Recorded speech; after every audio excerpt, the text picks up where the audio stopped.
कांशीराम जी के पास मायावती थी, लेकिन मायावती के पास ऐसा कोई चेहरा नहीं है जो पार्टी को लेकर आगे बढ़ता हुआ दिखाई पड़े। अब आकाश आनंद, क्या उत्तर प्रदेश में आकाश आनंद का वो युवा चेहरा क्या बीएसपी को जीत दिला पाएगा, जो जीत मायावती ने खुद अपने दम पर 2007 में। राजनीति में जब जब भाई भतीजावाद देखा गया है, तब तब पार्टियों का जनाधार कमजोर हुआ है।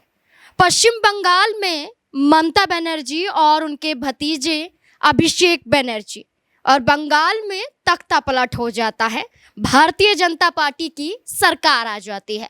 अगर पश्चिम बंगाल से हटकर महाराष्ट्र की बात की जाए तो बाला साहेब ठाकरे के बेटे उद्धव ठाकरे और उनके भाई राज ठाकरे, इन दोनों की जोड़ी कामयाब नहीं हुई, जोड़ी टूटी, इसके बाद फिर जोड़ी बनी, लेकिन महाराष्ट्र में सत्ता तक ये नहीं पहुंच पाए।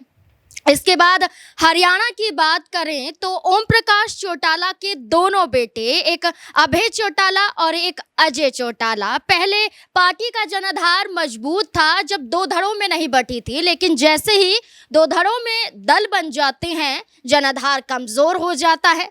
लेकिन अब बारी है उत्तर प्रदेश की। उत्तर प्रदेश में 2027 में विधानसभा चुनाव होने जा रहे हैं और चुनाव से ठीक पहले बसपा सुप्रीमो मायावती अपने जनाधार को मजबूत करने के लिए अभी से धार देने की कोशिश कर रही है। लेकिन क्या इस धार के बीच में कामयाब साबित हो पाएंगे मायावती के भतीजे आकाश आनंद? क्या आकाश आनंद के चेहरे पर मायावती उत्तर प्रदेश में विधानसभा का चुनाव लड़ने जा रही है? क्या बीएसपी से आकाश आनंद सीएम चेहरा हो सकते हैं?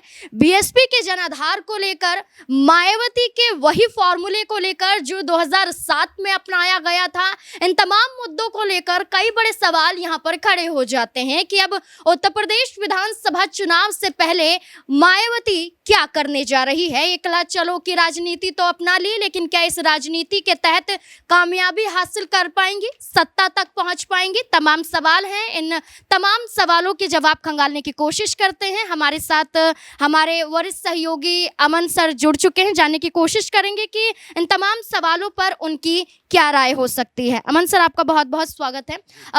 सर, ये कहा जा रहा है कि मायावती अपने संगठन को मजबूत करने के लिए अभी से प्रयास कर रही है, फेरबदल कर रही है। यहाँ मंडल के कई प्रभारियों को बदला जाता है, कई चेहरे हमने देखे। अब 23-24 के बीच में लखनऊ में एक बड़ी बैठक मायावती द्वारा की जाएगी और इस बैठक में मुख्य चेहरा आकाश आनंद को माना जा रहा है। लेकिन आकाश आनंद से पहले एक बड़ा सवाल बन जाता है कि 2007 में जो पूर्ण बहुमत की सरकार बीएसपी यहाँ पर नजर आई थी, सत्ता में बीएसपी आई थी, अब क्या लगता है कि इस 27 के चुनाव से पहले मायावती किस राह पर नजर आ रही है? क्या सिर्फ दलितों के सहारे या फिर आगे की रणनीति कुछ और नजर आती है?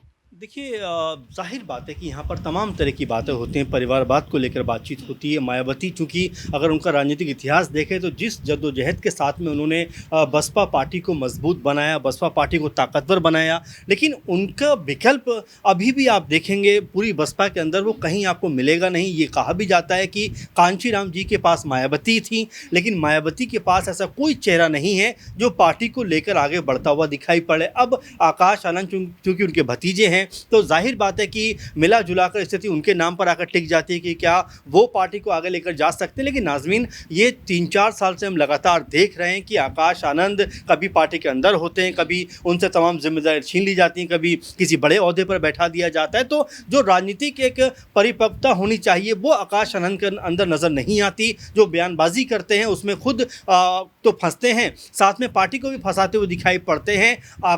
यही वो आकाश आनंद थे जिन्होंने चंद्रशेखर आज़ाद को लेकर कहा था कि उन्होंने एक चुनाव तो जीता नहीं है, वो कहाँ से इतने बड़े लीडर हो गए जो दलितों के। लेकिन जब चुनाव होता है 24 का, उसमें चंद्रशेखर आज़ाद बड़ी जीत दर्ज करते हुए नजर आते हैं। वहीं बसपा को देखें, जो एक समय सबसे बड़ी पार्टियों में थी उत्तर प्रदेश के, वो लगभग पूरे देश के अंदर 400 से भी ज़्यादा सीटों पर चुनाव लड़ते हैं। और हैरानी की बात ये रही, आकाश आनंद मायावती लगातार घूम घूम के प्रचार प्रसार करते रहे, लेकिन एक भी सीट जीतने में कामयाब नहीं हो पाए। तो कुल मिला जुलाकर कहा जा सकता है कि आकाश आनंद की रीलॉन्चिंग अगर करने का प्लान है या प्रयास है तो ये दोनों को लेकर समझना पड़ेगा कि उनका नाम सिर्फ आगे कर देना भर काफ़ी नहीं है। अच्छा सर, आप ये कह रहे हैं कि जल्दबाजी हो सकता है एक तरह से, लेकिन राष्ट्रीय संयोजक बना दिए जाते हैं बीएसपी के।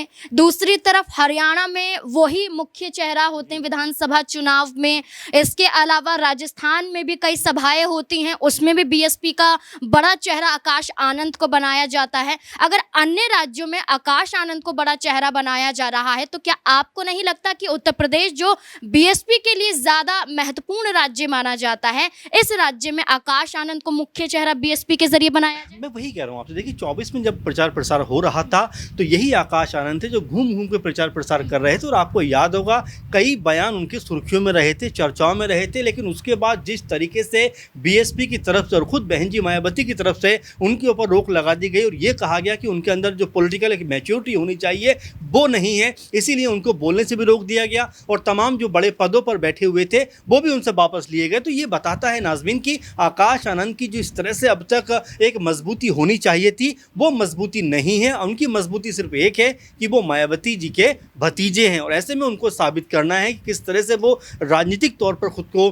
ताकतवर बना पाते हैं। आप जो कह रहे हैं कि 23-24 में एक मीटिंग होने वाली है, जाहिर बात है मीटिंग होनी चाहिए। इसमें भी कहा जा रहा है कई फेरबदल होते हुए नजर आ रहे हैं, कई फेरबदल होने वाले हैं। जिला अध्यक्ष जो है उनसे बातचीत होने वाली है और तमाम जो पदाधिकारी होते हैं पार्टी के उनके साथ में बैठक होने वाली है। और ये भी सुनने को मिल रहा है कि इस बैठक के अंदर आकाश आनंद को सबसे बड़ा मुख्य चेहरा बनाकर पेश किया जा सकता है, या ये भी हो सकता है कि बीएसपी की तरफ से वो मुख्यमंत्री पद के दावेदार भी हो सकते हैं। तो अभी कई तरह के कयास है, लेकिन देखिए जिस पार्टी का जनाधार उत्तर प्रदेश में एक मजबूत दिखाई पड़ता रहा हो, उस पार्टी का जनाधार 2024 के लोकसभा चुनाव में नाज़मीन आप देखेंगे 8 से 10% रह जाता है, जो ये बताने के लिए काफ़ी है कि उत्तर प्रदेश में जो मजबूती जो ताकत बीएसपी पार्टी की एक समय थी वो बहुत कमज़ोर हो चुकी है। और क्या आकाश आनंद वो चेहरा है जिनके सहारे बीएसपी अपने आप को दोबारा मजबूत कर सकती है? फिलहाल तो देख ऐसा नहीं लगता। अच्छा सर, एक चेहरे की बात तो हमने कर ली, लेकिन पार्टी के लिहाज से अगर हम चर्चा करें, जो बीएसपी 2022 में सिर्फ विधानसभा में एक ही सीट जीत पाती है, 2024 के लोकसभा चुनाव में एक भी सीट हासिल नहीं कर पाती है। इस बीच में ये भी कहा गया था कि 2024 के लोकसभा चुनाव में समाजवादी पार्टी हो, कांग्रेस पार्टी हो, इन दोनों ने प्रयास किया कि विपक्ष की तरफ वो आ जाएं, गठबंधन कर ले, महागठबंधन में शामिल हो जाएं, लेकिन मायावती ने इनकार कर दिया। अब भी हमने ये देखा कि कांग्रेस के कई सांसद और कई बड़े चेहरे जो बीएसपी में रह चुके हैं लेकिन अब कांग्रेस के साथी हैं, वो गए थे उनके आवास पर, लेकिन मायावती मिलने से इनकार कर देती है। क्या ये गलती नहीं है? देखिए नाज़मीन 2019 की बात मैं बताता हूँ आपको, जब बीएसपी और सपा का गठबंधन उस समय हुआ था, बुआ बबुआ की जोड़ी खूब इसको लेकर मीडिया में खबरें चली थी, क्योंकि उस समय अखिलेश यादव और मायावती जी एक मंच पे नज़र आते थे, तमाम तरह सम्मान होता हुआ दिखाई पड़ता था। डिम्पल यादव उनके पैर छूती हुई नज़र आती थी, वो उनको अपनी बहू का दर्जा देती थी, यानी कि अखिलेश यादव को भतीजा अपना कहती हुई नज़र आती थी। लेकिन 2019 के बाद अगर हम रिजल्ट पर गौर करें, और ये तब की बात कर रहे हैं जब मोदी जी का जो कह सकते हैं कि जो उनका कद था उस समय बहुत ऊँचा नज़र आता था, राजनीति में बहुत मजबूत नजर आते थे, और उनके नाम के सहारे ऐसे लोग भी चुनाव जीत जाते थे जिनका जीतने का कहीं से कोई आसार नजर नहीं आते थे। उस वक्त में भी सपा और बसपा ने मिलकर लगभग 15 लोकसभा सीटें जीती थी, जो अपने आप में बहुत बड़ी बात हो जाती है। लेकिन 19 के बाद अगर आप देखें तो 19 के बाद क्या होता है कि मायावती 20 आते आते कहती हैं कि भाई सपा के साथ आने से हमें घाटा होता है, हमारे जो वोट बैंक कमज़ोर हो जाता है, और 22 में जो विधानसभा चुनाव होता है उसमें कहती हैं कि हम चुनाव जो है वो अकेले लड़ेंगे। उसमें क्या होता है कि अखिलेश यादव भी 111-110 के आसपास सीटों पर इंडिविजुअल नजर आते हैं। वहीं अगर बीएसपी की बात करें तो महज एकमात्र विधायक उनका जीतता है बलिया के रासड़ा सीट से, और वो भी कह सकते हैं कि चलिए जीत गए। उसके अलावा मायावती जी का कोई भी प्रत्याशी कहीं पे भी कोई बहुत मजबूत तरीके दिखाई नहीं पड़ा।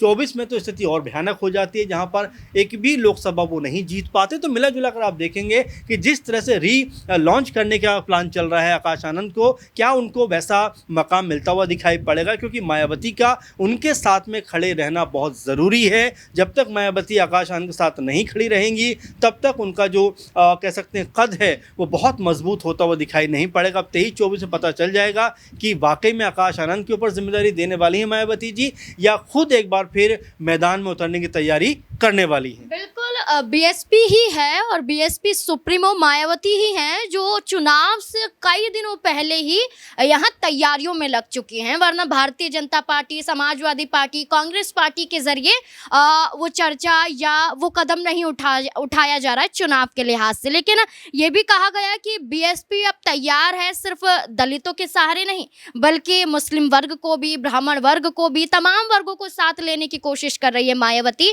अब देखना होगा कि पार्टी ने एकला चलो की राजनीति अपनाई है, लेकिन क्या एकला चलो के साथ साथ अपने भतीजे आकाश आनंद को वो आगे करेंगी, और अगर करेंगी तो क्या उत्तर प्रदेश में आकाश आनंद का वो युवा चेहरा क्या बीएसपी को जीत दिला पाएगा, जो जीत मायावती ने खुद अपने दम पर 2007 में दिलाई थी बीएसपी को। आपको क्या लगता है इस पूरे मुद्दे को लेकर? अपनी राय कमेंट सेक्शन में जरूर दें।